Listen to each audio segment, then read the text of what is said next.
Si estás buscando un guión cinematográfico digno de Hollywood, Génesis 16 es ese guión. Este pasaje logra mirar dentro del hogar de Abraham, y aquí se reporta el primer conflicto doméstico en la Biblia.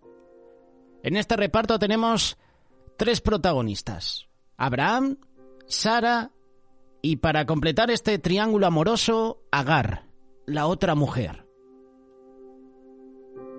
Imagínate a Abraham vestido de corbata, a Sara arreglada a la última moda y a Agar como la guapa ayudante, que es protagonista también. A veces Dios parece lento en cumplir sus promesas. ¿Qué hacemos nosotros? Nos desesperamos. Queremos apurar las cosas. Queremos llevar a cabo nuestros propios planes. Pero cuando hacemos eso, generalmente nos metemos en líos. ¿Te ha pasado? A mí me ha pasado. Este pasaje nos habla de un atajo bastante doloroso que Abraham y Sara toman en su andar con Dios. Este relato es mucho más que una historia antigua con consecuencias modernas. Esta es una historia de falta de fe, de desconfianza, de tramas. Esta es una historia de intrigas. Como te decía, es un guión cinematográfico digno de Hollywood. Te invito a que leas Génesis capítulo 16, versículos del 1 al 3. Sarai, la esposa de Abraham, no le daba hijos, pero tenía una sierva egipcia que se llamaba Agar. Entonces Sarai le dijo a Abraham: «Ya ves que el Señor me ha hecho estéril. Te ruego que te allegues a mi sierva. Tal vez tendré hijos de ella». Y Abraham atendió al ruego de Sarai. A los 10 años de que Abraham había habitado en la tierra de Canaán, Sarai, la esposa de Abraham, tomó a Agar, su sierva egipcia, y se la dio por mujer a Abraham, su marido. Para ese entonces Abraham ya tenía 85 años. Dios le había prometido a Abraham y a Sara darles un hijo, pero no les había dicho para cuándo. Y esta era una etapa de espera, de paciencia, era una etapa de confianza en Dios. A ninguno de nosotros nos gusta esperar. Sin embargo, Hebreos capítulo 6, verso 12 nos dice: «Sean imitadores de aquellos que por la fe y la paciencia heredan las promesas». Sara andaba desesperada. Ella quería que Dios cumpliera la promesa que le había hecho a Abraham. Sara estaba dispuesta a hacer cualquier cosa, hasta sacrificar la belleza de su intimidad con su esposo. Sara le dice a Abraham: «Esposo, ya ves, el Señor me ha hecho estéril. No puedo tener hijos. Él me está forzando a hacer cosas que bajo circunstancias normales yo jamás haría». Cuando dejamos de confiar en Dios, no importa cuán razonable parezca nuestra falta de fe, tendemos a echarle la culpa a Dios por nuestros problemas. Terminamos haciendo lo que nos da la gana. Esto es lo que yo entiendo por este versículo. El Señor me ha hecho estéril. Sara se desespera. Sara quería tener ese hijo. ¿Cómo nos cuesta esperar los tiempos de Dios? Hace unos días hemos publicado un vídeo de José, entendiendo los tiempos de Dios. Para que José gobernara en Egipto, tuvo que pasar una época de tiempos duros, de tiempos difíciles, de pruebas, de aflicciones. Pero la promesa de Dios se cumplió. Nosotros estamos acostumbrados a tener las cosas ya, al momento. ¿Quieres una pizza? La metes en el microondas. En menos de 5 minutos la tienes. Queremos todo ya, al momento. Y con los planes de Dios también sucede lo mismo. Queremos que el Señor nos responda al momento, ya, sin esperar. No nos gusta esperar. Nos incomodan los silencios de Dios. Nos incomoda esperar el tiempo de Dios. ¿Sí o no? ¿Sí o no? Los tiempos de Dios no son nuestros tiempos. Para Dios, un día son 1000 años. 1000 años son un día. No nos gusta esperar ese tiempo de Dios. No nos gustan los silencios de Dios. Y nos desesperamos y actuamos y forzamos las cosas. Y cuando fuerzas las cosas, se rompen. Como te decía, cuando dejamos de confiar en Dios, no importa cuán razonable parezca nuestra falta de fe, tendemos a echarle la culpa a Dios por nuestros problemas. Y cuando nos sale el tiro por la culata, como solemos decir aquí mucho en España, le echamos la culpa a Dios. Le echamos la culpa a otros por el resultado. El problema no es con Dios. El problema es con nosotros mismos. La culpa está en nuestras malas decisiones. Y desgraciadamente terminamos pagando las consecuencias. Versículo 4, Génesis capítulo 16. Y Abraham se allegó a Agar, y ésta concibió. Y al darse cuenta de que había concebido, comenzó a mirar con desprecio a su señora. Agar estaba orgullosa de su embarazo. Y como ella había tenido éxito donde Sara no lo había tenido, Agar comienza a desairar a su señora. Agar estaba encantada. Parecía un pavo real. ¿Has visto los pavos reales cuando lucen su plumaje, las plumas? Sara no estaba contenta. Aquí vemos cómo el rechazo, la ira, el dolor, los celos, la crueldad se intensifican. La vida se complica tremendamente y no hay resolución. Proverbios capítulo 29, verso 23 dice: el altivo será humillado, pero el humilde será enaltecido. Al que se ensalza, Dios le humilla. Al que se humilla, Dios le ensalza. Y vemos aquí cómo Agar humilla a su ama, humilla a Sara. Dios odia la soberbia. La soberbia es el pecado número 1. La soberbia fue el pecado original. La soberbia trajo abajo a Lucifer. Y por eso lo arrojaron del cielo. Fue la soberbia que hizo que Adán y Eva cayeran. Ellos fueron arrojados del jardín y es la soberbia las que nos mete en problemas muchas veces. Versículo 5, Génesis capítulo 16. Entonces Sarai le dijo a Abraham: que mi afrenta recaiga sobre ti. Yo te di por mujer a mi sierva y al verse encinta me mira con desprecio. Que juzgue el Señor entre tú y yo. Y Abraham le respondió a Sarai: pues tu sierva está en tus manos, haz con ella lo que mejor te parezca. Y como Sarai la humillaba, Agar huyó de su presencia. A pesar de que nos escandalizamos cuando vemos que Sara le ofrece a Agar a su marido como su sustituta, el comportamiento pasivo de Abraham es peor todavía. Era él el que había escuchado la voz de Dios. Abraham ni siquiera cuestiona la idea de Sara, no se queja, no protesta. ¿Podríamos decir que Abraham era cobarde, pasivo? Estamos hablando del mismo hombre que salió persiguiendo a los 4 reyes orientales durante 20 millas y los atacó al norte de Damasco. ¿Aquí qué actitud tiene? Actitud pasiva, actitud cobarde. Es Abraham. En esa época su fe rebosaba, ahora en cambio su fe estaba desmoronándose. La rebeldía de Sara se manifiesta claramente en la rabia que tenía. Sara desfoga su odio en Agar. Casi no podemos creer que esa es realmente Sara. ¿No es ella la mujer que el Nuevo Testamento nos muestra como la esposa modelo? Sí, es Sara.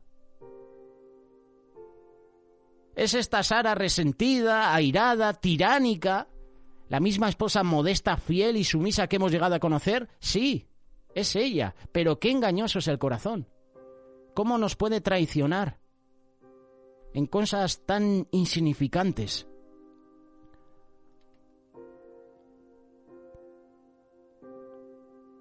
¿Abraham amenazó con dejar a Sara? No.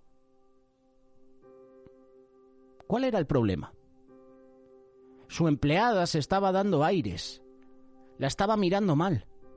Eso era todo. Y Sara se molesta. Malogra el retrato que la Biblia pinta de la esposa modelo. Cuando nos molestamos o nos irritamos es lo que tenemos dentro, lo que sale al exterior. Por ejemplo, si vuelcas un frasco de miel, es miel lo que sale. Si vuelcas un frasco de, no sé, vinagre o un perfume que tú tengas, es vinagre, es ese perfume lo que sale. El hecho de que vuelques el frasco no determina lo que hay dentro del frasco. Solo está revelando el contenido. Cuando nos molestamos y decimos cosas hirientes y duras, es porque eso es lo que hay dentro de nosotros. El corazón humano es engañoso. El corazón falso de Sara se revela en algo tan insignificante y nuestros corazones son iguales al de ella. Mateo capítulo 12, verso 34, Jesús dice, porque de la abundancia del corazón habla la boca. Pero hoy en día podríamos decir, de la abundancia del corazón hablan las redes sociales. Cuando te das un encontronazo con alguien, ¿qué es lo que sale? ¿Miel o vinagre?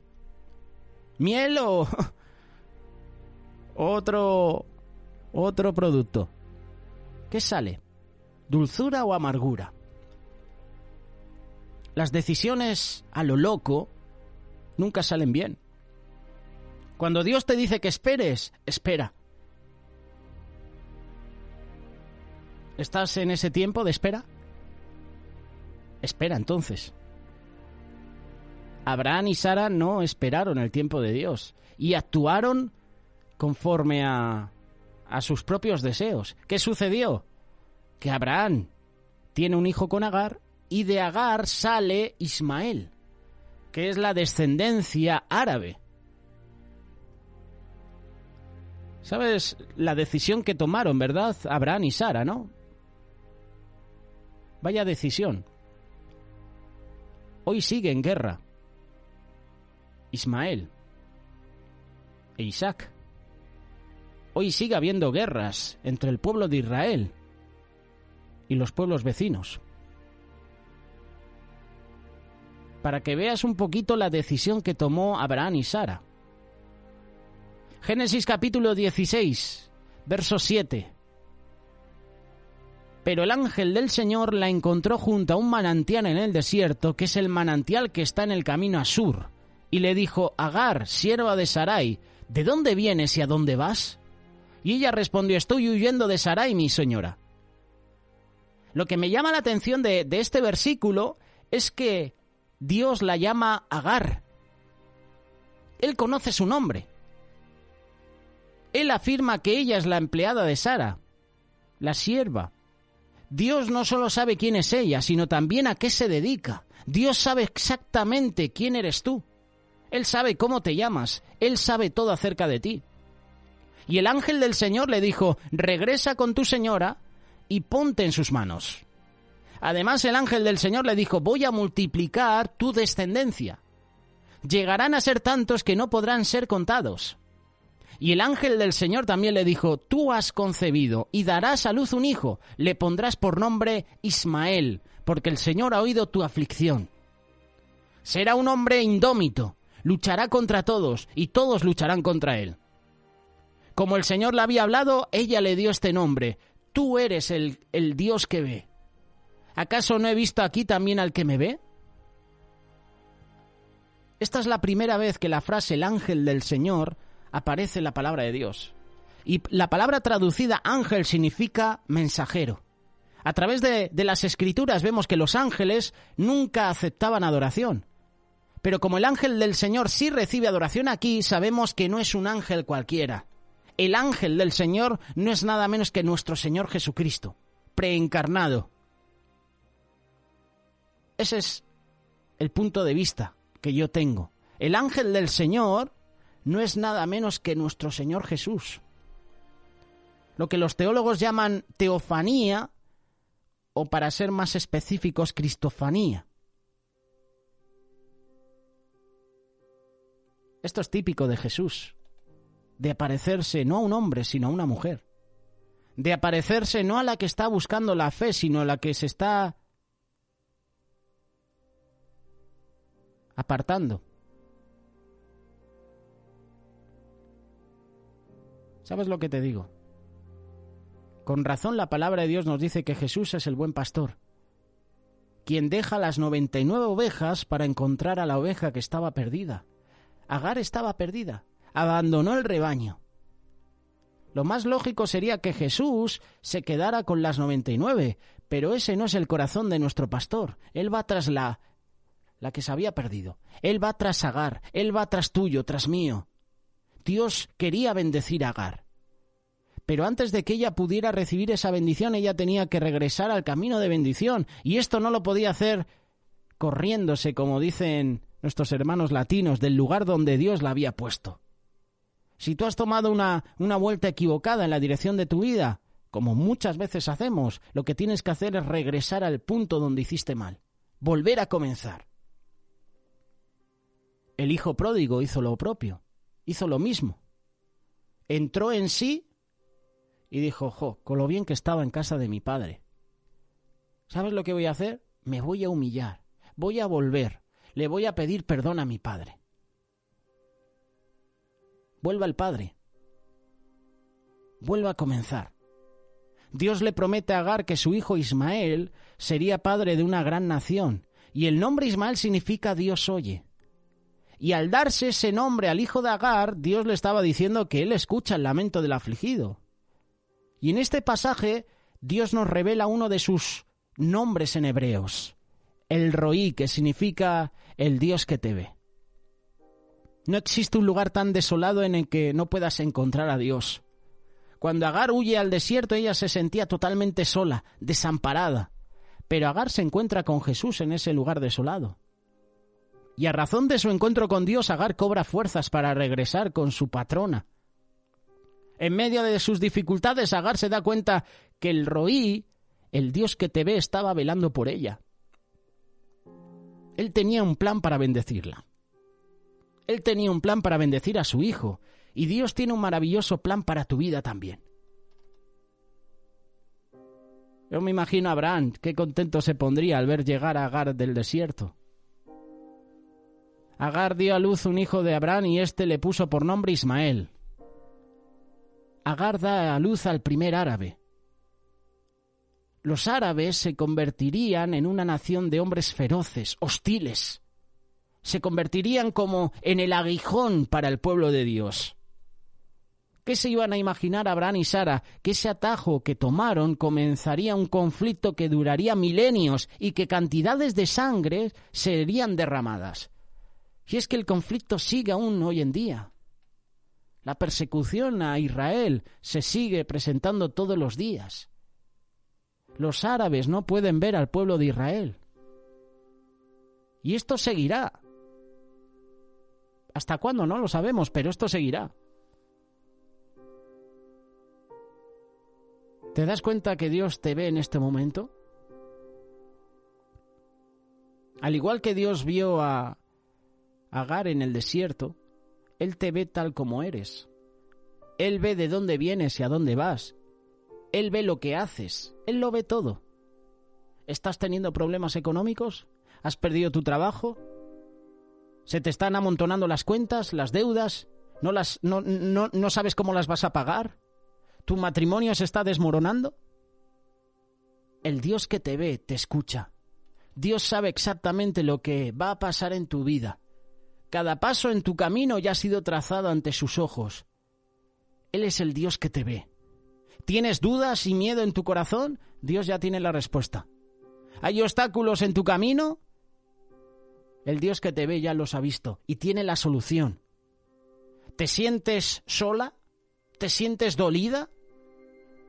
El Dios que te ve ha estado contigo todo este tiempo y estará contigo en el futuro.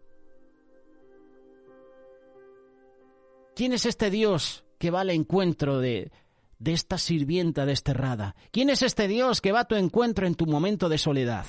¿Quién es este Dios que se compadece de los detalles más mínimos de tu sufrimiento? ¿Quién es este Dios? Él es Jesús. Su nombre, el Dios que te ve. No importa cuán desesperada, desesperado, abandonado, abandonada te puedas sentir. El Dios que te ve te ayuda. En realidad, el Dios que te ve te vio cuando estabas en el vientre de tu madre. Lo dice el Salmo 139, versículo 16. Tus ojos vieron mi cuerpo en gestación. En Jeremías capítulo 1, verso 5 dice: antes de formarte en el vientre ya te había elegido, antes de que nacieras ya te había apartado. No hay nada oculto para Dios. Él te formó, Él te eligió, Él te apartó. Y este Dios increíble y maravilloso te ama. La presencia de Dios va contigo a donde tú vayas. No estás solo, no estás sola. Él es tu compañero en esta vida. En Deuteronomio capítulo 31, verso 6, Dios dice: el Señor tu Dios siempre te acompañará. Nunca te dejará, nunca te abandonará. Y Jesús hoy nos promete esto también. Mateo capítulo 28, verso 20, les aseguro que estaré con ustedes siempre, hasta el fin del mundo. Espera cosas buenas de Dios. Aun cuando no hayas visto muchas cosas buenas últimamente. Ora, espera en el Señor, sé paciente. Los tiempos de Dios no son nuestros tiempos.